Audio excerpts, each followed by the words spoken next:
Hello ভালোবাসার মানুষগুলো, আমাদের চ্যানেলের গল্প শুনতে ও পড়তে আমাদের চ্যানেলটি সাবস্ক্রাইব করে পাশে থাকা বেল আইকনটি বাজিয়ে দিন।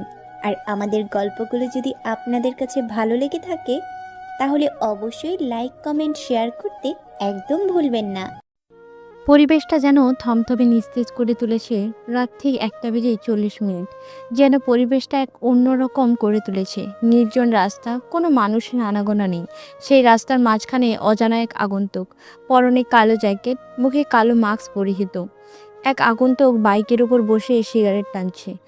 হঠাৎ করে আগন্তুকের সামনে একটা গাড়ি এসে থামে। হঠাৎ করে সামনে গাড়ি এসে এভাবে ব্রেক কষায় বিস্মিত হলো কিছুটা। গাড়ি থেকে নেমে আগন্তুকের সামনে গিয়ে রাকিব নামে ছেলেটি বলে উঠল। কে রে তুই? আর এইভাবে রাস্তার মাঝখানে বাইকের উপর বসে আছিস কেন? তারপর আগন্তুক উচ্চস্বরে হাসতে হাসতে বলে উঠল। হা হা হা। বনের রাজা সিংহ। সিংহ যখন জঙ্গলে শিকার করতে নামে তখন সে জঙ্গলটাকে নিজের আয়ত্তে নিয়ে আসে, শিকার করতে নামে। হা হা হা। ওপাশ থেকে রাকিব বলে উঠল। এই তুই কে রে? আর এসব কি বলছিস? আর রাস্তার মাঝখান থেকে সরে দাঁড়া, আমাকে যেতে হবে। ওপাশ থেকে আগন্তুক বলে উঠল। আমি হলাম তোর মৃত্যু। তারপর অজানা আগন্তুক তার বন্দুক বের করে, রাকিবের পায়ে গুলি চালায়। রাকিব গিয়ে দূরে ছিটকে পড়ল, ব্যথায় কোকড়াচ্ছে। ওপাশ থেকে রাকিব নামে ছেলেটি ভয় জড়ানো গলায় বলে উঠল। কে কে কে কে তুই? আমাকে মারিস না, আমাকে ছেড়ে দে।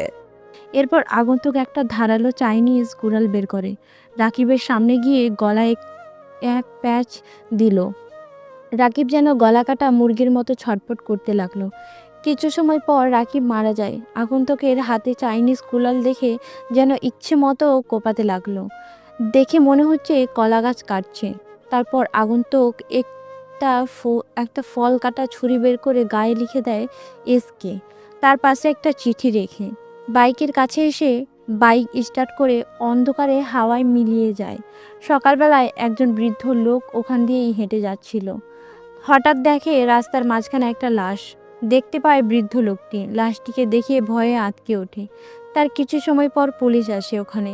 পুলিশ অফিসার রেজওয়ান লাশের কাছে এসে লাশটিকে পর্যবেক্ষণ করতে থাকে। এমন সময় হাবিলদার এসে বলতে লাগলো। স্যার, লাশের পাশে এই চিঠিটা পাওয়া গেছে। ওপাশ থেকে পুলিশ অফিসার রেজওয়ান চিঠি হাতে নিয়ে খুলে পড়তে শুরু করে। Master mind is back.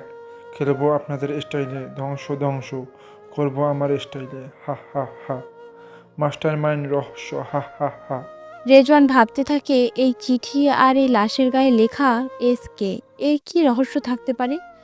তার কিছুক্ষণ পরই হাবিলদার এসে বলতে লাগলো। স্যার, এই লাশটাকে যে মেরেছে নিশ্চয়ই তার মাথার সমস্যা আছে। ওপাশ থেকে অফিসার রেজওয়ান বলে উঠল।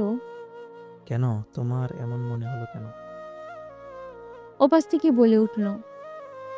স্যার, সমস্যা না থাকলে কি কেউ কাউকে এমন নির্মমভাবে মারতে পারে? তারপর পুলিশ লাশটাকে নিয়ে পোস্টমর্টমে নিয়ে যায়। এমপি খবর পেয়েছে তার তার ছেলেকে খুন করেছে। এমপি তার ছেলের লাশের কাছে এসে কান্নায় ভেঙে পড়েছে। এমপি পুলিশ অফিসারকে এসে ঝাঁঝালো গলায় বলতে শুরু লাগলো। অফিসার, আমার ছেলেকে যে খুন করেছে তাকে আমি আগামী 1 সপ্তাহের মধ্যে দেখতে চাই। তারপর অফিসার ঠিক আছে বলে চলে যায়। পরের দিন সকালবেলায় মোবাইলের শব্দে ঘুম ভাঙল নিলয়ের। ফোনটা হাতে নিয়ে কলটা রিসিভ করতেই ওপাশ থেকে রাফি নামে ছেলেটি বলে উঠল। নিলয়, তুই কোথায় আছিস? আজ ভার্সিটিতে যাবি না? হুম, আসছি, তুই একটু ওয়েট কর। কিছুক্ষণ পর নিলয় ভার্সিটিতে চলে আসে। নিলয় হচ্ছে এই গল্পের নায়ক। নিলয় আসতেই রাফি নিলয়ের কাছে গিয়ে বলতে লাগলো। কি রে, তোর আসতে এত লেট হলো কেন? ওপাশ থেকে নিলয় বলে উঠল। রাস্তার জ্যামে আটকে পড়েছিলাম।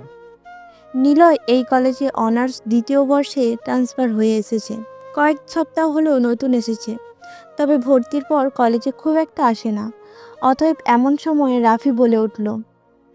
কালকের ব্রেকিং নিউজটা কি শুনেছিস? এলাকার এমপি ছেলেকে যেন কি খুন করেছে। লাশের গায়ে লিখে দিয়ে গেছে এসকে। আর এই এসকে একজন ভয়ানক মাফিয়া কিং। 3 বছর আগে পুরো শহরে এসকে মাফিয়া রাজত্ব করত। তার কথা শুনলে মানুষ ভয়ে আতঙ্ক হয়ে যেত। তারপর ওকে আর দেখা যায়নি। ওপাশ থেকে নিলয় বলে উঠল। তুই কি এসকে কখনো দেখেছিস? ওপাশ থেকে রাফি বলে উঠল। না, তাকে কখনো কেউ দেখেনি আজ পর্যন্ত। যেই দেখেছে সেই মরে গেছে, নয়তো তার অস্তিত্ব হারিয়ে গেছে। আচ্ছা চল ক্লাসে যাই। তারপর ওরা দুজন ক্লাসরুমে চলে যায়। এখনও স্যার আসেনি। ওরা দুজন বসে আছে ক্লাসে। সবাই নিলয়কে দেখে হাসতে লাগছে, কারণ নিলয় দেখতে একদম খ্যাত টাইপের। সে কারণে তার সাথে কেউ কথা বলে না, শুধু রাফি ছাড়া। নিলয় যেদিন কলেজে ভর্তি হয় তখন থেকে রাফির সাথে পরিচয় হয় নিলয়ের। কিছু সময় পর স্যার একটি মেয়েকে নিয়ে ক্লাসে প্রবেশ করে। সবার উদ্দেশ্যে বলতে লাগলো। গুড মর্নিং স্টুডেন্ট, তোমরা সবাই কেমন আছো? তোমাদের সাথে পরিচয় করিয়ে দিই। এ হলো জান্নাত, আজ থেকে তোমাদের নতুন বান্ধবী। পরিচয় হয়ে নাও। বাই। তারপর স্যার ক্লাসরুম থেকে চলে যায়। জান্নাত আক্তার। জান্নাত হচ্ছে আমাদের এই গল্পের নায়িকা। দেখতে অনেক সুন্দর, স্মার্ট, রূপবতী। তারপর জান্নাত নিলয়ের দিকে তাকিয়ে থাকে কিছুক্ষণ। তারপর জান্নাত ক্লাসে শুধু নিলয়ের দিকে কিছু সময় পর পর দেখতে থাকে। তার মনে মনে ভাবতে থাকে, এই ছেলেকে দেখে আমার এমন কেন মনে হচ্ছে আমার অনেক কাছের কেউ। জান্নাত এসব ভাবতে লাগে। কিছু সময় পর ক্লাস শেষ করে চলে আসে সবাই। ক্যাম্পাস মাঠে নিলয়কে দেখে সবাই মজা নিতে থাকে। ওরা সবাই নিলয় মাথা নিচু করে নেয়, যেন ওখান থেকে চলে যেতে নিলেই জান্নাতের সাথে ধাক্কা খায়। আকস্মিক ধাক্কা খাওয়ায় ঠাস ঠাস করে দুটো চর বসিয়ে দেয় আর বলতে লাগে, কুত্তার বাচ্চা, চোখে দেখতে পাস না? তোদের মতো ছেলেদের না আমার ভালো করেই জানা আছে, মেয়ে দেখলেই শুধু গায়ে পড়তে মন চায়, তাই না? হুম হুম। এই বলে জান্নাত সেখান থেকে চলে যায়। আর নিলয় গালে হাত দিয়ে দাঁড়িয়ে আছে। আর ক্যাম্পাসের সকল ছাত্রছাত্রীরা হাসতে থাকে। রাফি নিলয়ের কাছে এসে কলেজ থেকে বাসায় চলে যায়। রাতের বেলায় অজানা এক আগন্তুকের ফোনে একটা কল আসে। কলটি রিসিভ করতেই ওপাশ থেকে রহিম নামে ছেলেটি বলে উঠল। ভাই, আজকে রাতে মিশন আছে। খবর পেয়েছি আজকে রাতে উত্তর হাইওয়ের কাছে কিছু মেয়েদের বিদেশে পাচার করা হবে। আর এটাও জেনেছি এটা টিজি গ্যাংয়ের লিডারের কাজ। ওখানে গ্যাংয়ের লিডারও থাকবে। তারপর ওপাশ থেকে আগন্তুক বলে উঠল। তোরা সব রেডি কর, আমি আসছি। হা হা হা, মাস্টার মাইন্ড গেম কেবল শুরু মাত্র। সবাই খেলে রং দিয়ে হোলি, আর আমি খেলবো রক্ত দিয়ে। হা হা হা। তারপর আগন্তুককে জোরে জোরে হাসতে থাকে। এর কিছু সময় পর আগন্তুক বেরিয়ে যায় তার গন্তব্যে। কিছু সময় যাওয়ার পর সেখানে পৌঁছে যায়। সেখানে গিয়ে দেখে একটা ট্রাকে অনেকগুলো মেয়েদের চিৎকার শোনা যাচ্ছে। আগন্তুক সেখানে পৌঁছতেই একটি লোক বলে উঠল। এই কে রে তুই? এখানে কিভাবে এলি? আর জানিস আমরা কার? আমরা হলাম ডিজে গ্যাংয়ের লোক। তারপর আগন্তুক তার ধারালো চাইনিজ কোরালটা বের করে। আশেপাশের লোকগুলোর কলা গাছের মতো কোপাতে থাকে, যেন রক্তের লাল করে ফেলছে জায়গাটা। কিছুক্ষণ পর তাদের লিডার সেখানে উপস্থিত হয়। এসব দেখে ডিজে দেখে তার লোকগুলো মৃত লাশ হয়ে পড়ে আছে। সামনে তাকাতেই দেখে একজন আগন্তুক হাতে চাইনিজ কোরাল নিয়ে বসে আছে। এসব দেখে ডিজে বলতে শুরু করে। এই কে তুই? আর আমার লোকগুলোকে মালি কেন? তারপর আগন্তুক উচ্চস্বরে হাসতে হাসতে বলে উঠল। হা হা হা। সিংহর গুহায় শিকার কখনো নিজে থেকে আসে না। হা হা হা। মাস্টার মাইন্ড জগতের কিং, তোরা এই শহরে কেবল ময়লা মাত্র। তোদের মৃত্যু। আগন্তুক জোরে জোরে হাসতে শুরু করে। এক নিমেষেই আগন্তুকের ডিজে গ্যাংয়ের লিডারের কাছে গিয়ে তার হাত দিয়ে আঘাত করে। ডিজে চিৎকার করে ওঠে ব্যথায়। এরপর আগন্তুক বলে উঠল। বল তোদের বসকে বল। ওপাশ থেকে ডিজে কাঁদো কাঁদো অবস্থায় বলে উঠল। ভাই, আমাকে মারবেন না, আমাকে ছেড়ে দিন। আমি বলছি এই এলাকার এমপি। এটা শোনার পর আগন্তুকের চাইনিজ কুড়ালটা নিয়ে ইচ্ছে মতো কোপাতে থাকে। তার শরীরটাকে ক্ষত বিক্ষত করে দেয়। তার লাশের গায়ে লিখে দেয় এসকে। তারপর রহিম সেখানে পৌঁছে দেখে তাদের ভাই দাঁড়িয়ে আছে হাতে চাইনিজ কোরাল নিয়ে। রহিম কাছে গিয়ে বলতে লাগলো, ভাই, আপনি আমাদের আসার আগে সব শেষ করে ফেলেছেন। তারপর আগন্তুক বলে উঠল, এসকে যখন যে কাজে যায় তখন সে কখনো দেরি করে না। আচ্ছা, তোরা এক কাজ কর, এই মেয়েগুলোকে নিয়ে ওদের বাসায় পৌঁছে দে। এই বলে এসকে তার বাইকটা নিয়ে অন্ধকারে মিলিয়ে যায়। এরপর রহিম মেয়েগুলোর কাছে যেতেই মেয়েগুলো রহিমকে দেখে ভয় পেতে লাগলো। রহিম বলতে লাগলো, আপনারা প্লিজ ভয় পাবেন না, আমরা আপনাদের কোনো ক্ষতি করব না। আমরা আপনাদেরকে সবার বাসায় পৌঁছে দেব। তারপর রহিম ওখান থাকার সব মেয়েদেরকে নিয়ে ওর লোকেরা মিলে সবাইকে সবার বাসায় পৌঁছে দেয়। সকালবেলায় খবরে নিউজে ছাপানো হয়, ব্রেকিং নিউজ। আমি সাজিদ আপনাদের মাঝে একটি খবর নিয়ে হাজির হয়েছি। গতকাল রাতে কে বা কারা এই শহরের সবচেয়ে বড় ভয়ঙ্কর সন্ত্রাসী ডিজেকে হত্যা করেছে। বিস্তারিত আমরা চলে যাচ্ছি পুলিশ অফিসারের কাছে। ওপাশ থেকে পুলিশ অফিসার বলে ওঠে, দেখুন, এই খুনগুলো কে বা কারা করছে আমরা তদন্ত করে খুব তাড়াতাড়ি খুনিকে আইনের আওতায় নিয়ে আসব। ওপাশ থেকে সাংবাদিক বলে উঠল, তো দর্শক বিন্দু, আপনারা দেখতে পেলেন। বিস্তারিত জানতে আমাদের সাথেই থাকুন 24 টিভি। তারপর হাবিলদার আসে অফিসার রেজওয়ানের কাছে এসে বলতে লাগে, স্যার, আগের মতো লাশের পাশে একটা চিঠি পেয়েছি।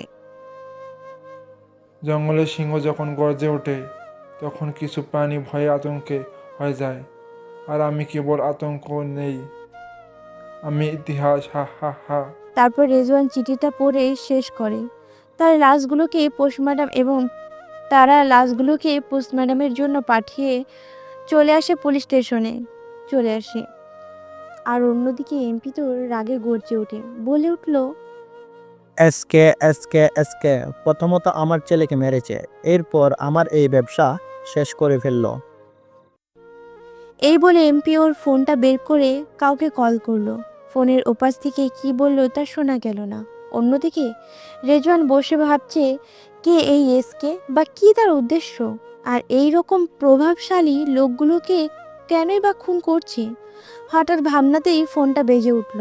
হাতে রিসিভ করতে ডিআইজি স্যার বলে উঠল, রেজওয়ান, যত দ্রুত পারো এসকে ধরে আনো, উপর থেকে ছাপ আসছে। আর হ্যাঁ, আমি আগে থেকেই আরেকজন অফিসারকে পাঠিয়েছি, তোমার ইমেলে সব ডিটেলস পাঠিয়ে দেব। এই বলে ফোনটা রেখে দেয়। আর রেজওয়ান ভাবতে লাগলো, কিন্তু স্যার তো বলেছিল এই কেসের দায়িত্ব আমাকে দিয়েছে, কিন্তু নতুন অফিসার আবার কে? ভাবনা ছ্যাদ ঘটিয়ে ফোনটা হাতে নিয়ে ইমেল ওপেন করতেই দেখে একটা মেয়ের ছবি। তারপর রেজওয়ান ফোনে একটা কল আসে। কলটা রিসিভ করতেই ওপাশ থেকে একজন লোক বলে উঠল, স্যার, আপনাকে তাড়াতাড়ি আসতে হবে, ম্যাডামকে সামলাতে পারছি না আমরা। তারপর রেজওয়ান তার গাড়ি নিয়ে চলে যায় হাসপাতালের দিকে। কিছুক্ষণ পর পৌঁছে গিয়ে দেখে তার প্রেয়সী পাগলামো করছে। তার কাছে গিয়ে বুকের সাথে মিশিয়ে নেয়। তারপর রেজওয়ান বলতে লাগলো, আরে পাগলি, তুমি কাঁদছো কেন? এই দেখো, আমি চলে এসেছি। তুমি প্লিজ কান্না করো না, আমি তোমার পাশে আছি। কে হয়েছে তোমার? তারপর রেজওয়ান আর তার প্রেয়সীকে বুকে জড়িয়ে ধরে বলতে লাগলো, তোমার কিচ্ছু হবে না, তুমি খুব তাড়াতাড়ি সুস্থ হয়ে যাবে। এখনো আপনাদের মনে প্রশ্ন থাকতে পারে যে কে এই মেয়ে, যার কথা শুনে রেজওয়ান ছুটে আসলো। গল্পের সাথে থাকুন, সব বুঝতে পারবেন। পরের দিন সকালে নিলয় কলেজের গেট দিয়ে প্রবেশ করতেই ওপাশ থেকে আরিয়ান নামে একটি ছেলে বলে উঠল, এই ক্ষেত এদিকে আয়। আরিয়ান হচ্ছে এখানকার ভিপির ছেলে। ভার্সিটি সবাই ওকে ভয় পায়, প্রতিদিন যাকে পাবে তাকে র্যাক দেবে। এমনকি এই কলেজের প্রিন্সিপালও কিছু করতে পারে না। নিলয় ওদের কথা মতো ওদের কাছে চলে যায়। নিলয় যেতেই আরিয়ান এসে দুই গালে দুইটা চড় বসিয়ে দেয়। ওই, তুই জানিস না আমরা এই কলেজের সিনিয়র? প্রথমত তুই আমাদেরকে সালাম দিস নাই। এই তোরা বল, একে আজ কি করা যায়? ওপাশ থেকে তাই তিহার নামে ছেলেটি বলে উঠল। ওকে মেয়েদের ছোট ছোট জামা পরিয়ে দিলে কেমন হয়?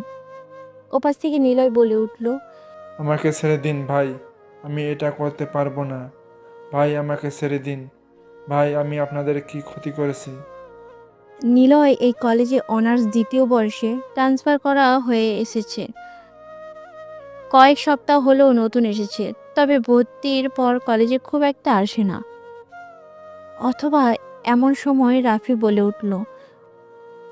ভাই নিলয়কে ছেড়ে দিন, ও এখানে নতুন তাই আপনাদের চিনতে পারেনি, দয়া করে ওকে ক্ষমা করে দিন।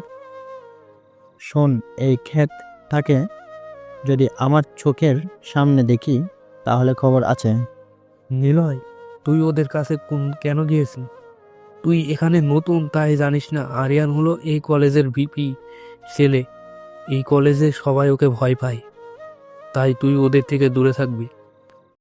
তারপর নিলয় কলেজ থেকে বাসায় চলে যায়। পরের দিন নিলয় কলেজের গেট দিয়ে প্রবেশ করে একটু দূরে যেতে হঠাৎ করে ধাক্কা খেয়ে আকস্মিক ধাক্কা খাওয়ায় মানুষটিকে দেখে ভয় পায় কিছুটা। আপনারা ভাবছেন কার সাথে ধাক্কা লেগেছে? এ আর কেউ না, জান্নাত। রাগে গিয়ে ঠাস ঠাস করে দুটো চড় বসিয়ে দেয়, বলতে লাগে।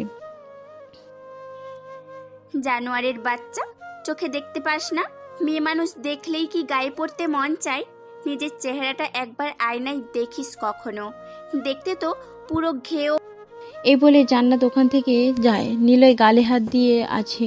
এমন সময় রাফি গেট দিয়ে প্রবেশ করতেই দেখে নিলয়, কাছে এসে বলে উঠল। কিরে, তুই গালে হাত দিয়ে আসিস কেন এভাবে? নিলয় বলে উঠল। কই না তো, চল ক্লাসে যাই। তারপর ওরা দুজন ক্লাসে প্রবেশ করে। বেঞ্চে বসে কিছুক্ষণ পর স্যার আসে। তারপর স্যার বলে উঠল। তোমাদের কালকে এক্সাম আছে, জানো তো তোমরা সবাই? তোমাদেরকে একটি প্রশ্ন করি, আমরা মানুষেরা কেন অহংকার করি? তখন স্যারের কথা রাইসা নামে মেয়েটি বলে উঠল। যখন কারো টাকা বা জমি জমা হয় তখন সে ভাবে আমি বড় লোক। তারপর রাফি বলে উঠল। অফিস সমাজ বা রাজনীতির চেয়ার মানুষকে অহংকারী করে। তারপর জান্নাত বলে উঠল। টাকা, সৌন্দর্য, ক্ষমতা সবই সাময়িক। মানুষ একদিন মাটির নিচেই চলে যায়, সাথে কিছুই নিতে পারে না। শুধু ভালো কাজ আর বিনয়ী আচরণই থেকে যায় মানুষের স্মৃতিতে। তারপর সবাই যে যার মতো উত্তর দিতে থাকে। স্যার বলে উঠল। আর কারোর কিছু বলার আছে? নিলয় দাঁড়িয়ে বলে। স্যার, আমরা মানুষ কেন অহংকার করি? তার কারণ আসলে অহংকার আসে তখনই যখন আমরা ভুলে যাই সব কিছু সাময়িক, সব কিছু ক্ষণস্থায়ী। যে সৌন্দর্য নিয়ে আমরা গর্ব করি তা একদিন মুছে যাবে। যে টাকা বা পদ মর্যাদা নিয়ে আমরা অহংকার করি তা মৃত্যুর সাথে এক মুহূর্তেই শেষ হয়ে যাবে। ইসলামে বলা হয়েছে আল্লাহ অহংকারীকে পছন্দ করেন না, কারণ অহংকার মানে হলো নিজের অবস্থানকে অন্যদের চেয়ে বড় মনে করা, অথচ সৃষ্টিকর্তার কাছে সবাই সমান। এতক্ষণ ধরে নিলয়ের কথাগুলো শুনছিল স্যার। কথাগুলো শুনে স্যার আর ক্লাসে সবাই হাততালি দিতে থাকে। স্যার ধন্যবাদ বলে ক্লাস শেষ করে চলে যায়। তারপর নিলয় কলেজ ক্যাম্পাস থেকে বেরিয়ে চলে আসে। সবাই ক্লাস শেষ করে চলে আসে স্যার। তারপর নিলয় কলেজ ক্যাম্পাস থেকে বেরিয়ে চলে আসে বাসায়। অন্যদিকে জান্নাত ওর বাসায় চলে আসে। ফ্রেশ হয়ে জান্নাত ওর ল্যাপটপে বসে কাজ করতে লাগে। এমন সময় বাসা গেটের দারোয়ান চাচা ভেতরে প্রবেশ করে বলে উঠল। জান্নাত মা, একজন লোক এসে তোমাকে এটা দিতে বলল, এই গিফটটা। আমি জিজ্ঞেস করায় আপনি নাকি তাকে চিনেন। দারোয়ান জান্নাতকে গিফটটা হাতে দিয়ে যে চলে যায়। জান্নাত ভাবতে থাকে কে দিল এই গিফট। এই সব ভাবতে থাকে। জান্নাত গিফটটা খুলে দেখে ভেতরে একটা চিঠি আর একটা ম্যাগাজিনের বই। বইটি হাতে নিয়ে পড়তে থাকে। SK the Rockstar king. ছবিতে বসে আছে, মুখে কালো মাস্ক, পরনে কালো জ্যাকেট, আর ওপরে লেখা এসকে। নিচে বড় বড় অক্ষরে লেখা আছে মাফিয়া দ্য রকস্টার কিং। সে খেয়াল করলো হাতে একটা ড্রাগনের ট্যাটু। জান্নাত দেখতে একটা চিঠি, তারপর চিঠিটা হাতে নিয়ে খুলে পড়তে লাগলো। তুমি যাকে খুঁজছো সে কেবল একজন রহস্য মাত্র। তুমি এই রহস্য উন্মোচন করতে যাও না, নয়তো তুমি নিজেই রহস্যের মধ্যে পড়ে যাবে। তুমি তাকে খুঁজো যে তোমার বাবাকে খুন করেছে। তুমি তাকে খুঁজো যে তোমার আশেপাশে ছায়া হয়ে আছে। এটা তোমার জীবনের অস্তিত্ব। দেখা হবে কোনো এক অজানায়। হা হা হা হা। চিঠিটা পড়া শেষ করে জান্নাত দেখে গিফটের ভেতর একটা ছোট্ট পেন ড্রাইভ। ওটা হাতে নিয়ে ল্যাপটপে ওপেন করতেই একটা ভিডিও। ওটা ওপেন করতেই দেখে একটি লোক একটি অন্ধকার রুমে চেয়ারে বেঁধে রেখেছে। লোকটি আর কেউ নয়, এই শহরের সবচেয়ে বড় বিজনেসম্যান আদনান সাহিব। তারপর একটি লোক ঘরের ভেতর প্রবেশ করে, আদনানের কাছে এসে গুলি করে মেরে ফেলে। জান্নাত এটা দেখে কান্নায় ভেঙে পড়ে। তার বাবাকে খুন করেছে। জান্নাত তার বাবার খুনের প্রতিশোধ নিতে এই শহরে এসেছে। জান্নাত তার বাবার ছবিটি নিয়ে কান্নায় ভেঙে পড়ে। জান্নাতের আপন বলতে ওর বাবাই ছিল এই পৃথিবীতে। জান্নাতের মা নেই। জান্নাতের যেই দিন জন্ম হয় সেই দিন হসপিটালে মৃত্যুবরণ করে তার মা। ছোট থেকে বড় হয়েছে তার বাবার কাছে। অতএব জান্নাত বলে উঠল, আমার বাবাকে যে খুন করেছে তাকে আমি ছাড়বো না, কখনো না। তাকে আমি নিজের হাতেই শাস্তি দেব। ছাড়বো না, তাকে ছাড়বো না। এই বলে জান্নাত তার ল্যাপটপ নিয়ে বসে বসে কিছু ইনফরমেশন বের করার চেষ্টা করতে থাকে। অন্যদিকে পুলিশ অফিসার রেজওয়ান চলে আসে একটা ফ্ল্যাটে। ভেতরে ঢুকতেই চলে যায় একটি রুমে, দেখে তার বউ শুয়ে আছে। কাছে গিয়ে আলতো করে কপালে একটা ভালোবাসার পরশ রেখে তারপর রেজওয়ান ফ্রেশ হতে চলে যায়। কিছুক্ষণ পর কাজের লোক এসে খাবার দিয়ে যায়। তারপর রেজওয়ান স্ত্রীকে ডেকে খাবার খাইয়ে দেয়। খাবার খাওয়া শেষ করে রেজওয়ান তার স্ত্রীকে নিয়ে শুয়ে পড়ে। এমন সময় রেজওয়ান বলে উঠল, রিয়া, তোমার বাবা মাকে যারা যারা হত্যা করেছে, তোমার যে এই অবস্থা করেছে, তাদের সবার অবস্থা ভয়াবহ হবে। রেজওয়ান এই বলে তার প্রেয়সীকে বুকে জড়িয়ে নিয়ে ঘুমের রাজ্যে পাড়ি দেয়। পরের দিন সকালে কলেজের গেট দিয়ে প্রবেশ করছে নিলয়। কিছু দূর যেতেই দেখে আরিয়ান একটি মেয়েকে র‍্যাগ দিচ্ছে। নিলয় দেখে ওই মেয়েটা ওড়না নিয়ে টানছে ওরা। নিলয় সেখানে গিয়ে মেয়েটির ওড়নাটা নিয়ে মেয়েটিকে দিয়ে দেয়। এতে আরিয়ান প্রচুর রেগে যায় আর বলে, তোর বাচ্চা, তোকে আমি আজকে ওই সবাইকে মার। এই বলে ওরা সবাই নিলয়কে মারতে থাকে। মারতে মারতে রক্তাক্ত করে দেয়। তারপর ওখানে রাফি আসতেই দেখে নিলয় রক্তাক্ত অবস্থায় পড়ে আছে। রাফি নিলয়ের কাছে যেতেই বলতে লাগলো, নিলয়, তোর এই অবস্থা হলো কি করে? অন্যদিকে জান্নাতও হেঁটে যাচ্ছিল। হঠাৎ দেখতে পেল নিলয় পড়ে আছে রক্তাক্ত অবস্থায়। জান্নাত সেখানে গিয়ে নিলয়কে নিয়ে হাসপাতালে চলে আসে। জান্নাত একটু পর ডাক্তার বেরিয়ে আসে। রাফি ডাক্তারের উদ্দেশ্যে বলে উঠল, ডাক্তার, আমার বন্ধু এখন কি অবস্থা? তারপর ডাক্তার বলে উঠল, রোগীর অবস্থা এখন মোটামুটি ভালো আছে, তবে কিছুদিন রেস্ট থাকতে হবে। জান্নাত বলে উঠল, আমরা কি এখন দেখা করতে পারি? ডাক্তার বলে উঠল। হ্যাঁ, পারেন। তারপর জান্নাত আর রাফি ভেতরে প্রবেশ করে। রাফি বলে উঠল, এখন তোর কেমন লাগছে? আর তোকে কতবার মানা করেছি আরিয়ানের কাছে কখনোই যাবি না। আচ্ছা, যাই হোক, আমি বাইরে যাচ্ছি খাবার আনতে। এই বলে সেখান থেকে চলে যায় রাফি। আর জান্নাতের হঠাৎ করে একদিকে চোখ আটকে যায়। দেখে নিলয়ের হাতে একটা ড্রাগনের ট্যাটু আঁকা। জান্নাত মনে করার চেষ্টা করে কোথায় যেন দেখেছে এই ট্যাটু, কিন্তু মনে করতে পারছে না। জান্নাত বলে উঠল, সরি, তোমাকে সেই দিন কলেজে সবার সামনে চড় মেরেছি। আমাকে ক্ষমা করে দিও নিলয়, প্লিজ। আর তুমি এইখানে থাকো কোথায়? নিলয় এই কথা শুনে কিছুটা অবাক হলো। আমি এইখানে একটা বস্তিতে থাকি। তারপর জান্নাতের ফোনে একটা কল আসে। কলটা রিসিভ করতেই ওপাশ থেকে কি বলল তার শোনার পরে জান্নাত পারবে না এখন চলুন গল্পে ফেরা যাক। তারপর জান্নাত সেখান থেকে চলে যায় পুলিশ স্টেশনে। পৌঁছে দেখে রেজওয়ান গম্ভীর ভাব নিয়ে বলে উঠল, জান্নাত, তুমি কি জানতে পেরেছো এসকে এর বিষয়ে? কোনো ইনফরমেশন পেয়েছো কি? জান্নাত বলে উঠল, স্যার, আমি কিছু ইনফরমেশন পাইনি স্যার, তবে আমি এটুকু জানতে পেরেছি যে এসকে কোনো সাধারণ মানুষ নয় স্যার। তবে স্যার, আমার মনে হচ্ছে ও ছদ্মবেশ ধারণ করেই আছে। তারপর রেজওয়ান বলে উঠল, ভালো করে খোঁজ নিতে হবে। কয়েক সপ্তাহ পর অন্ধকার রুমে বসে আছে এক আগন্তুক। হঠাৎ করে ফোনটা বেজে ওঠে। হাতে নিয়ে ওপাশ থেকে রহিম বলে ওঠে, ভাই, আজ রাতে মিশন আছে, খবর পেয়েছি। বাসিটিতে ড্রাগস পাচার করা হবে আজকে রাতে। এটাও জেনেছি ওখানে বিপিসি থাকবে। তারপর আগন্তুক বলে উঠল, তোরা তৈরি তো থাক, আমি আসছি। তারপর আগন্তুককে তার বাইক বের করে চলে যায় তার গন্তব্য। পৌঁছে দেখে আরিয়ান আর কিছু লোক ওখানে ড্রাগস পাচার করছে। ওদের সামনে যেতেই আরিয়ান বলে উঠল। এই কে রে তুই?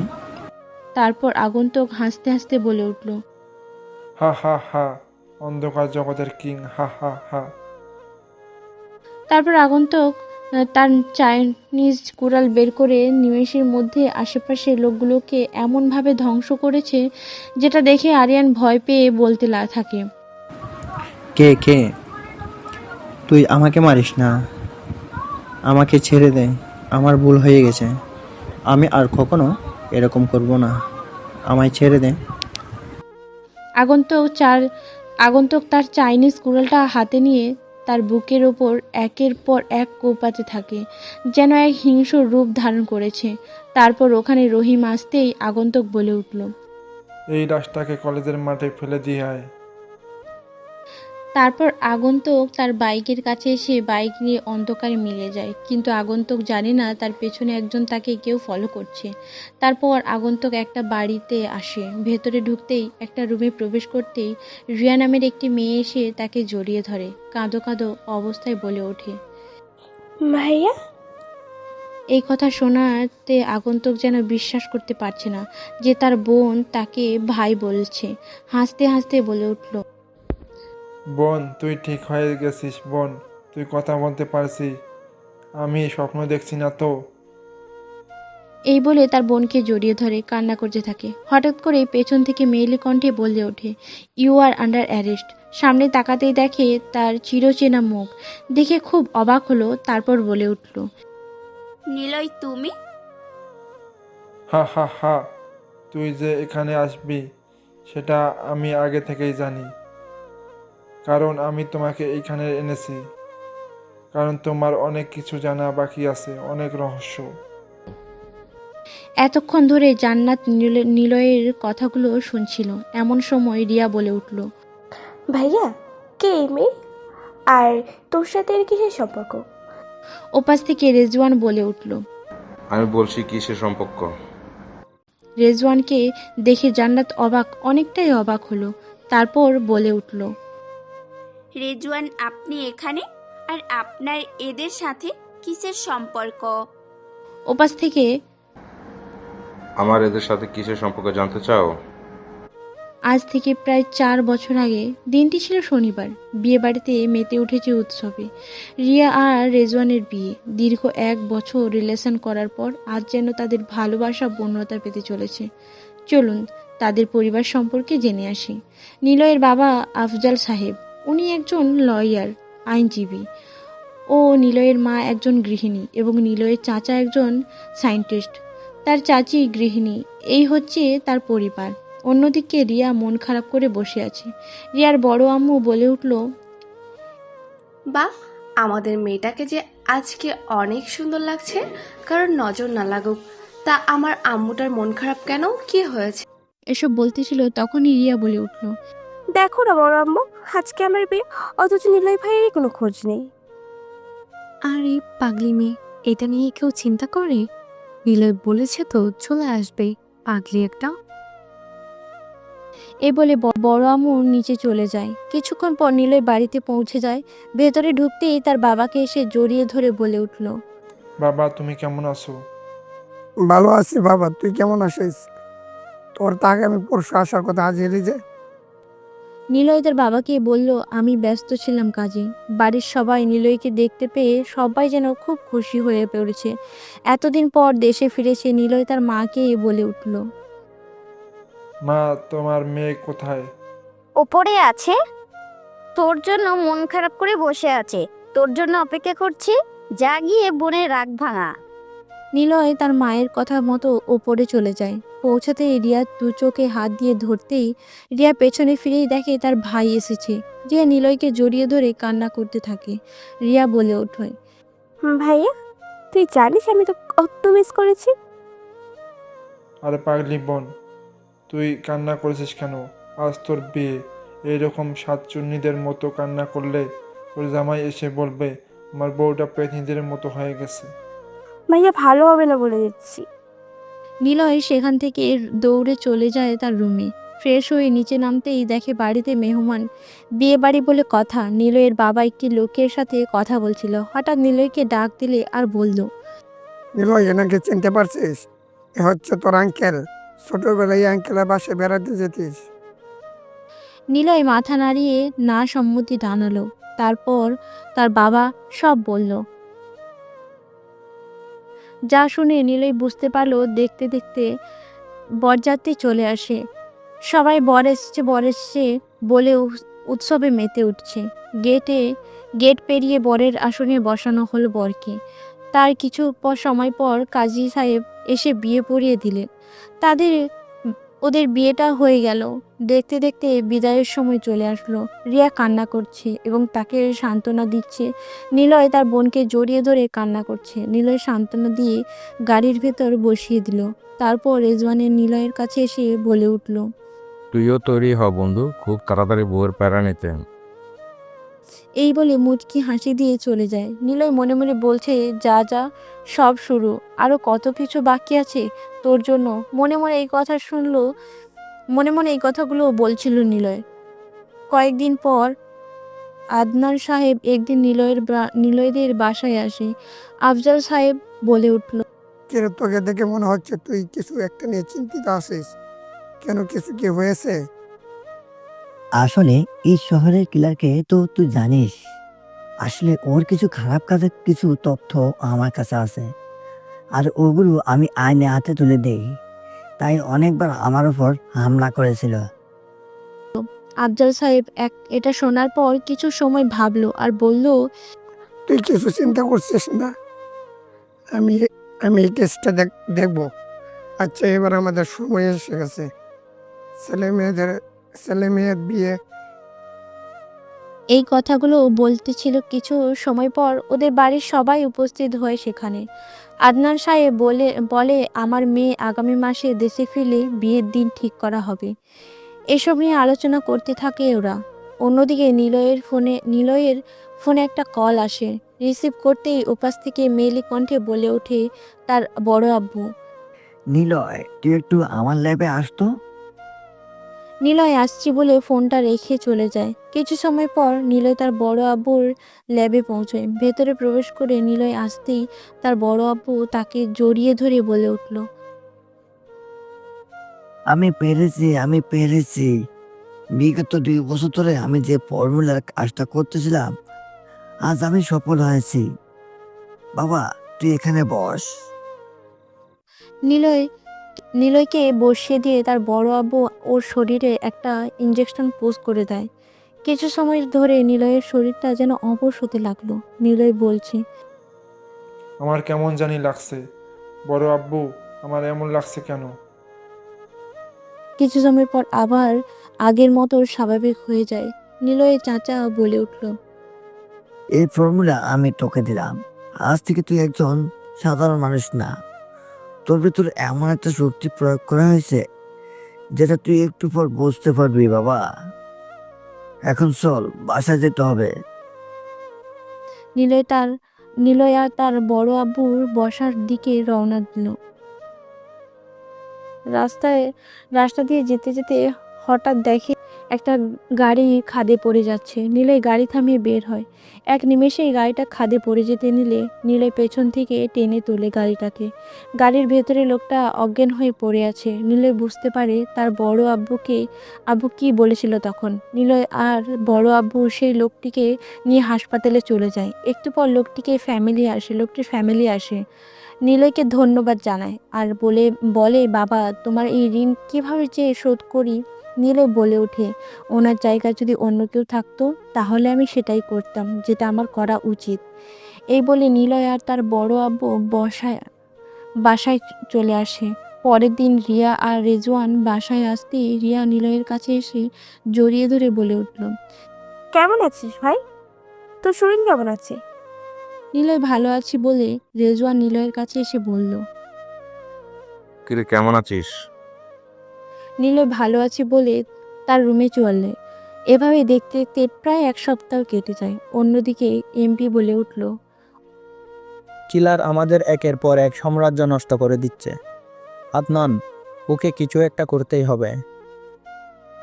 তোমার ছেলেকে যে মেরেছে সে হলো আমাদের চিরশত্রু। ওপাশ থেকে কিলার নামে লোকটি হাসতে হাসতে বলে উঠল, এখনো সময় এসে গেছে ওদেরকে শেষ করার। আদনানকে আগে শেষ করব। পিপিলিকার পাখা গজায় মরিবার তরে। হে হা হা হা হা। খবর পেয়েছি ওর সাথে আফাল সাহেবের হাত আছে। ওদের পরিবার শেষ করে দেব। হে হা হা হা হা। খবর নাও ওদের পরিবারের। এই বলে কিলার নামে লোকটি সেখান থেকে চলে যায়। অন্যদিকে আদনানকে ধরে এনেছে কিলার।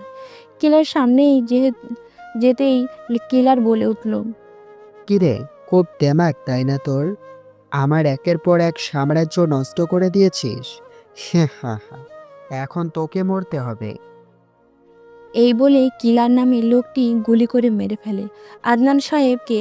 ওরা ওখান থেকে আসতেই ওই বাড়িতে আগুন লাগিয়ে দেয়। নিমেষের মধ্যে বাড়িটি আগুনে পুড়ে যেতে থাকে। অন্যদিকে নিলয়ের ফ্যামিলি আজ অনেক দিন পর ঘুরতে যাচ্ছে। কিলার খবর পেয়েছে। একটি লোককে ফোন করে বলে দেয় কি করতে হবে। নিলয় আর রেজওয়ান একটু পর রওনা দেবে বলেছে। কিছুক্ষণ পর ওরা সবাই বেরিয়ে পড়ে।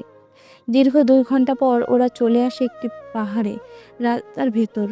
পৌঁছাতেই হঠাৎ গাড়িটিকে সামনে থেকে একটা ট্রাক এসে জোরে ধাক্কা দেয়। ধাক্কা দেওয়ার ফলে গাড়িটি দূরে ছিটকে পড়ে। এতে গাড়িটির ভেতরে থাকার সবাই ওখানেই মৃত্যুবরণ করে। হঠাৎ করে নিলয়ের ফোনে একটা ফোন আসে। ফোনটা রিসিভ করতেই ওপাশ থেকে একটা লোক বলে উঠল, আপনি কি নিলয় বলছেন? এই ফোনটার প্রথম নাম্বারটা দেখে কল করলাম। আপনাদের গাড়িটি অ্যাক্সিডেন্ট করেছে। আপনি এই ঠিকানায় তাড়াতাড়ি চলে আসুন। নিলয় এই কথা শোনার পর পাগলের মতো কান্না করতে থাকে। রেজওয়ান এসে দেখে নিলয় কান্না করছে। নিলয় রেজওয়ানকে বলে উঠল, বাবা মা অ্যাক্সিডেন্ট করেছে। এটা শোনার পর রেজওয়ান মুহূর্ত না থেকে নিলয়কে নিয়ে চলে যায় সেখানে। পৌঁছেই দেখে তার বাবা মা, বড় আম্মু, বড় আব্বু সবাই না ফেরার দেশে চলে গেছে। নিলয় ওদেরকে জড়িয়ে ধরে কান্না করতে থাকে। রেজওয়ান তার প্রেয়সীর কাছে এসে তাকে বুকের সাথে মিশিয়ে কান্না করছে। রেজওয়ান দেখে তার প্রেয়সী এখনও বেঁচে আছে। দেরি না করে রেজওয়ান তার প্রেয়সীকে কোলে তুলে হাসপাতালে নিয়ে চলে যায়। নিলয় তার বাবা মায়ের লাশগুলোকে পোস্টমর্টমে পাঠিয়ে দেয়। অন্যদিকে একজনের মুখে বিজয়ের হাসি। হাসতে হাসতে বলে ওঠে, এই সাম্রাজ্য আবার নতুন করে তৈরি করো। এখনো শুধু সময়ের অপেক্ষা। আমি আবার ফিরব। ততক্ষণ এমপি তুমি আমার সাম্রাজ্য গঠন করো। আমি আজকেই চলে যাব বাংলাদেশে। বাংলাদেশ থেকে নারী পাচারের কাজ শুরু করে দাও। এই কথা বলে কিলার নামের লোকটি জোরে জোরে হাসতে থাকে। অন্যদিকে রেজওয়ানের বাবা মা এটা খবর পেয়েছে। রেজওয়ানের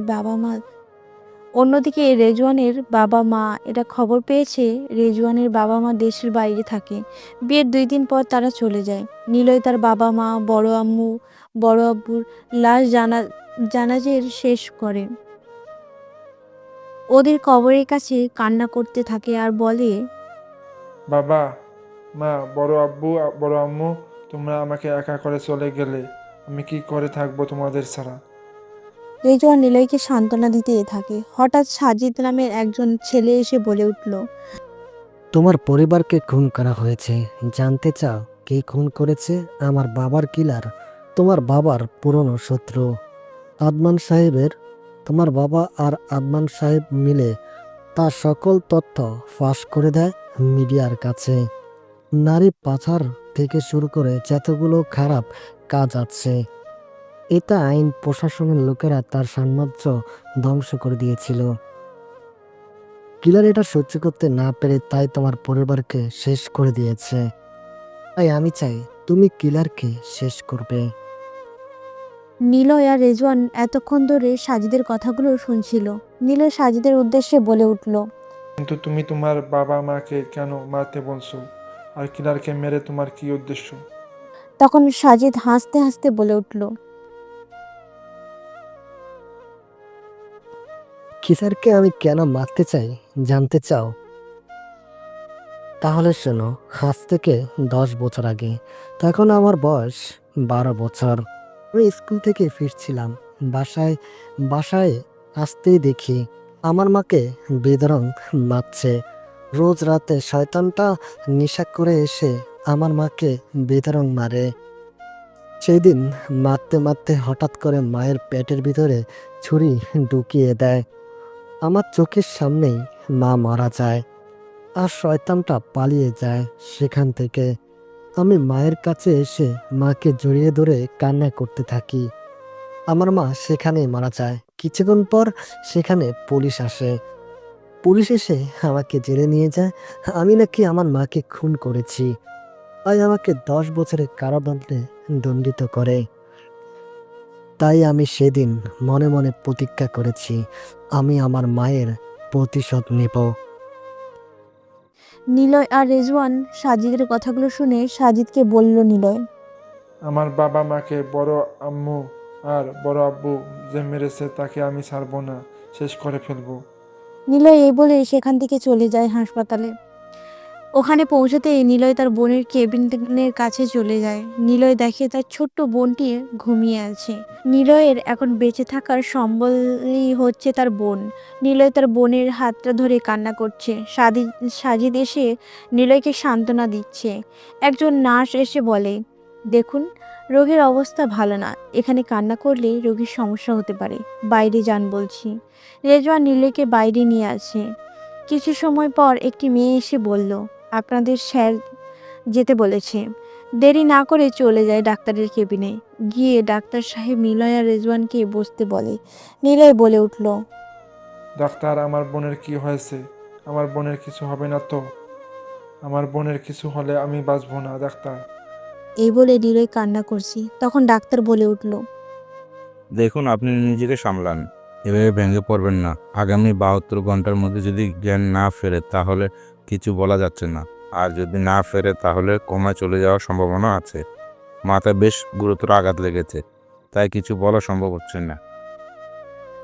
তারপর নিলয় আর রেজওয়ান ডাক্তারের সাথে আরও কিছু কথা বলে বাইরে চলে আসে। নিলয় সাজিদকে বলে উঠল, সাজিদ, আজ থেকে এই শহরে এক নতুন ভয়াবহ শুরু হবে, যার নাম শুনলে এবং ভয় এবং আতঙ্ক হয়ে যাবে।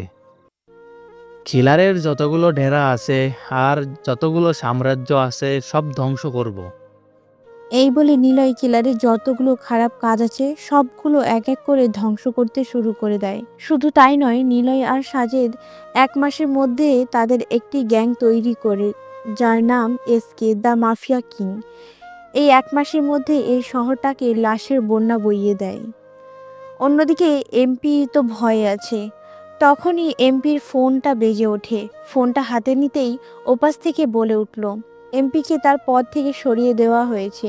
এটা শুনে এমপি রাগে শক্ত হয়ে যায়। অন্যদিকে কিলার এটা খবর পেয়ে রাগে ফেটে পড়ে। কিলার রাগে বলে উঠল, এসকে, আমি তোকে ছাড়বো না। তুই আমার তিলে তিলে করে সাম্রাজ্য ধ্বংস করেছিস, তোকে আমি ছাড়বো না। তৈরি থাক, শুধু সময়ের অপেক্ষা। অন্যদিকে নিলয় হাসপাতালে আসে তার বোনকে দেখতে। হাসপাতালে পৌঁছেই দেখে সেখানে সবাই উপস্থিত আছে। ডাক্তার এসে জানায় এই রোগীর চিকিৎসা দেশের বাইরে করলে তাড়াতাড়ি সুস্থ হয়ে যাবে। তাই রেজওয়ানের মা বাবা সিদ্ধান্ত নেয় যে তাদের বৌমাকে কানাডা নিয়ে যাবে। তাই নিলয়ও অমতি করেনি। সেই দিনের পর থেকে নিলয়ের বোন কোমায় চলে যায়। তাই নিলয় তার বোনকে নিয়ে নিয়ে কানাডায় চলে যায়। দীর্ঘ 3 বছর ধরে কানাডায় চিকিৎসা হওয়ার পর জ্ঞান ফিরে আসে, তবে খুব একটা স্বাভাবিক হয়নি। তাই নিলয় ঠিক করে সে দেশে ফিরে যাবে, বাকি চিকিৎসা দেশে গিয়ে করাবে ঠিক করে নিলয়। বর্তমান এরপর তো কি হয়েছে আপনারা সবই জানেন। এতক্ষণ ধরে রেজওয়ানের কথাগুলো শুনছিল রিয়া আর জান্নাত। জান্নাত এসে নিলয়কে জড়িয়ে ধরে কান্না করতে থাকে। নিলয়ও জান্নাতকে জড়িয়ে ধরে। পরের দিন সকালবেলা ভার্সিটির ভিপির কান্নায় ভেঙে পড়ে। মিডিয়ার লোক খবর প্রচার করা শুরু করে দিয়েছে। পুলিশ এসে আরিয়ানের লাশটাকে নিয়ে যায়। ভিপি ঠিক করে যে তার ছেলেকে মেরেছে সে তাকে শেষ করে ফেলবে। তখন ভিপির মোবাইলে একটা ফোন আসে, দেখে এমপি কল করছে। কলটা রিসিভ করতেই ওপাশ থেকে বলে উঠল, তোমার ছেলেকে যে মেরেছে সে হলো আমাদের চিরশত্রু। তাকে শেষ করা এত সহজ কাজ নয়। কাকে মাইন দিয়ে মারতে হবে। এই বলে ফোনটা রেখে দেয়। ভিপি ঠিক করে সে তার ছেলের খুনি শেষ করে ফেলবে। অন্যদিকে কিলার আজকে দেশে ফিরেছে। এমপি কিলারের উদ্দেশ্যে বলে উঠল, যেভাবেই হোক এই এসকে মাফিয়াকে শেষ করতেই হবে। ওর জন্য আমি আমার ক্ষমতা হারিয়েছিলাম এক সময়। তাকে যেভাবেই হোক শেষ করতেই হবে। তখন ওখানে একটা লোক এসে কিলারের উদ্দেশ্যে বলে উঠল, বস, আমি খবর পেয়েছি এসকে ছদ্মবেশ ধারণ করে এই কলেজে এসেছে আর আপনার একের পর এক ডেরা ধ্বংস করে দিচ্ছে। তবে খবর পেয়েছি এসকের বোনও ওখানেই থাকে। ওকে তুলে আনলেই এসকে চলে আসবে। কিলার লোকটার কথা শুনে হাসতে হাসতে বলে উঠল, শত্রুকে ধ্বংস করতে হলে আগে তার দুর্বল স্থান খুঁজে বের করো, তাকে তুলে নিয়ে আয়। যা, সব সময় এসে গেছে তাকে দমন করা। পরের দিন নিলয়ের ফোনে একটা ফোন আসে। ফোনটা রিসিভ করতেই ওপাশ থেকে বলে উঠল, নিলয়, তোর বোন আর তোর ভালোবাসা এখন আমার কাছে বন্দী। তোকে 1 ঘন্টা সময় দিচ্ছি, এর মধ্যে যদি না আসিস তাহলে লাশ হয়ে যাবে। এই বলে কলটা কেটে যায়। নিলয় একটা মুচকি হাসি দেয়। ফোনটা হাতে নিয়ে রেজওয়ানকে ফোন করে বলে এই ঠিকানায় চলে যেতে। তার বোন আর জান্নাত কিডন্যাপ হয়েছে সেটা বলেনি। তারপর নিলয় রহিমকে কল করে বলে তার পুরো গ্যাং নিয়ে সেখানে যেতে। কিছু সময় পর রেজওয়ান সেখানে পৌঁছে যায়। দেখে সামনে রিয়া আর জান্নাতকে বেঁধে রেখেছে চেয়ারের সাথে। তখন একজন লোক হাতে ছুরি নিয়ে মারতে আসলে কোথা থেকে ইন্সপায়ারের গুলি এসে লোকটির বুকটা ঝাঁঝরা করে দেয়। হঠাৎ ইন্সপায়ারের গুলি আসায় ওরা বুঝতে পারছে না কোথা থেকে গুলিটা চালানো হচ্ছে। হঠাৎ নিমেষের মধ্যে ওখান থেকে কিছু লোকেদের গলা কাটা তো কারোর হাত কাটা। সেখানে একজন আগন্তুক উপস্থিত হয়। সে আর কেউ নয়, এসকে নিলয়। তখন পেছন থেকে কিলার বেরিয়ে এসে বলতে লাগেন, আসো এসকে, আসো, আমি তোর জন্য অপেক্ষা করছিলাম। এই যে দেখেছিস, তোর বোন আর তোর ভালোবাসাকে তোর চোখের সামনে মারবো। এই বলে সেখানে এমপি আর ভিপি পেছন থেকে বেরিয়ে আসে। জান্নাত আর রিয়ার মাথায় বন্দুক তাক করে ধরে রাখে। এটা দেখে নিলয় একটু মুচকি হাসি দেয়। এক নিমেষের মধ্যে ভিপি আর এমপির গলার ছুরি চালিয়ে দেয়। তারা দুজনেই গলাকাটা মুরগির মতো ছটফট করতে করতে মারা যায়। রেজওয়ান এসে রিয়া আর জান্নাতকে বাঁধন খুলে দেয়। রিয়া রেজওয়ানকে শক্ত করে জড়িয়ে ধরে কান্না করছে। রেজওয়ান সান্ত্বনা দিচ্ছে। এটা দেখে কিলার চরম রাগ উঠে যায়। কিলার নিলয়ের দিকে বন্দুক তাক করে ট্রিগারে চাপ দেয়, কিন্তু গুলি বের হয় না। কিলার জানে না যে নিলয় ওর বন্দুকে গুলি বের করে নিয়েছে। তখন নিলয় হাসতে হাসতে বলে উঠল, হা হা হা, তোর গুলি আমার হাতে। বলছিলাম না মাস্টার মাইন্ড গেম খেলবো তোদের স্টাইলে, মারবো আর আমার স্টাইলে। এখন তোকে মরতে হবে। তখন নিলয় তার চাইনিজ কুলারটা বের করে কিলারের হাতে একটা কোপ বসিয়ে দেয়। এতে কিলার চিৎকার করে ওঠে। নিলয় যেই না মারতে যাবে তখনই পেছন থেকে একজন গুলি চালায়। আপনারা কি ভাবছেন গুলিটা কারোর গায়ে লেগেছে? আরে না, গুলিটা উপরে চালানো হয়েছে। নিলয় পেছনে ঘুরে তাকে দেখে তো অবাক হয়। সবচেয়ে বেশি অবাক হয় কিলার, কেননা সে আর কেউ নয়, সে হলো সাজিদ।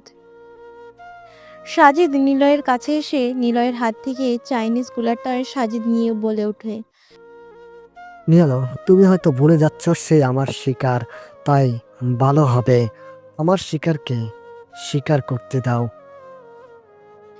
এই বলে সাজিদ যেই না কিলারকে আঘাত করতে যাবে তখনই কিলার বলে উঠল, সাজিদ, আমি তোর বাবা, তুই তোর বাবাকে মারবি? আমাকে মারিস না, আমি তোর বাবা, আমার ভুল হয়েছে, আমাকে ছেড়ে দে, আমায় মারিস না। সাজিদ এটা শোনার পর হাসতে হাসতে বলে উঠল, ছেড়ে দেব? মনে আছে আমার মাকে আমার চোখের সামনে খুন করেছিলি?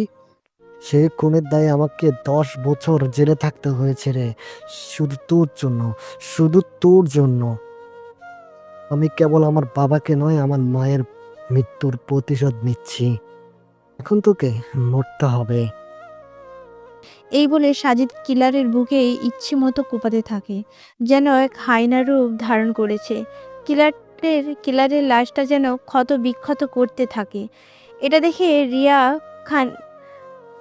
রিয়া তখনই বেহুশ হয়ে পড়ে যায়। রেজওয়ান দেরি না করে রিয়াকে কোলে তুলে নেয়, হাসপাতালে চলে আসে। এরপর নিলয় কিলারের লাশের গায়ে লিখে দেয় এসকে। এরপর ওদের লাশগুলোকে নিয়ে কলেজের মাঠে রেখে দিয়ে চলে যায়। পরের দিন সকালবেলা নিলয় আজ কলেজে এসে দেখে 3 জনের লাশ পড়ে আছে ক্যাম্পাসের মাঠে। এটা দেখে ওখানে থাকা সবাই ভয়ে আতঙ্কে হয়ে পড়েছে। কারোর মাথা ঘুরছে তো আবার কেউ অজ্ঞান হয়ে পড়েছে। কিছু সময় পর সেখানে মিডিয়ার লোক খবর প্রচার করা শুরু করে দিয়েছে। ব্রেকিং নিউজ, আমি রাহাত আপনাদের সাথেই আছি।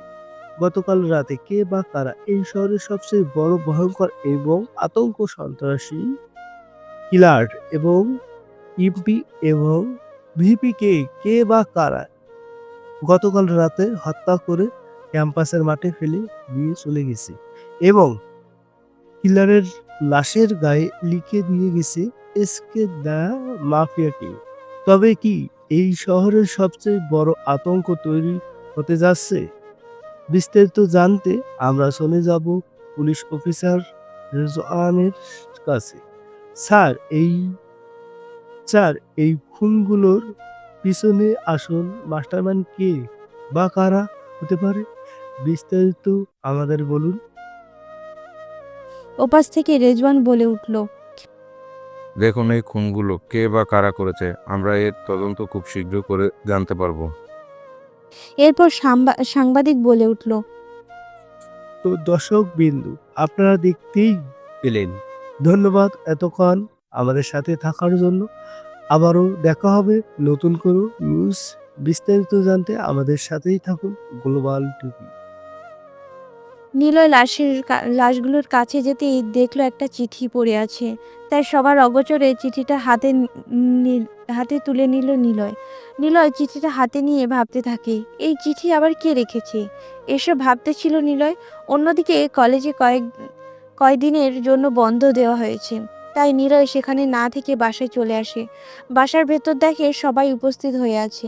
রেজওয়ান এর বাবা বলল, আমি একটা সিদ্ধান্ত নিয়েছি, আমাদের বৌমাকে আমাদের সাথে নিয়ে চলে যাব। আমি চাই না আমাদের বৌমা কোনো ক্ষতি হোক, তাই আমি সিদ্ধান্ত নিয়েছি আগামী সপ্তাহের মধ্যে আমাদের বৌমাকে আমরা নিয়ে চলে যাব। কিছু সময় নিলয় ভেবে বলল, তার বোনের কাছে এসে বলতে লাগলো, ঠিক আছে, আমি রাজি আছি বোন। আমি চাই না তুই কোনো ঝামেলায় পড়িস। আমি চাই তুই ওখানে গিয়ে ভালো থাক। আমি এখানে এসেছিলাম শুধুমাত্র আমার বাবা মায়ের প্রতিশোধ নিতে। এটা হয়ে গেছে। এতে রেজওয়ান আমাকে অনেক সাহায্য করেছে, তাই আমি চাই তোরা দুজন এখান থেকে চলে যা। রিয়া কিছু সময় পর ভেবে বলল, ঠিক আছে ভাইয়া, আমি রাজি আছি, তবে একটা শর্ত আছে। আমি চাই জান্নাতের সাথে তোর বিয়ে দিতে। জান্নাত এটা শোনার পর কিছুটা লজ্জা পেল। জান্নাত সেখানে থেকে রুমে চলে গেল। নিলয় ঠিক আছে বলে তার রুমে চলে আসে। কিছু সময় পর জান্নাত নিলয়ের কাছে আসে, কান্না করতে করতে বলল, নিলয়, আমি আজকে চাকরিটা ছেড়ে দিয়েছি নিলয়। আমি চাই না তোমাকে হারাতে, তোমার কোনো ক্ষতি হোক আমি কখনো চাই না নিলয়। এই পৃথিবীতে তুমি ছাড়া আপন বলতে আমার যে আর কেউ নেই। আমি চাই না তোমাকে হারাতে, আমি তোমাকে হারাতে পারবো না নিলয়। জান্নাতের এই কথা শোনার পর নিলয় জান্নাতকে বুকের সাথে জড়িয়ে ধরে বলতে লাগলো,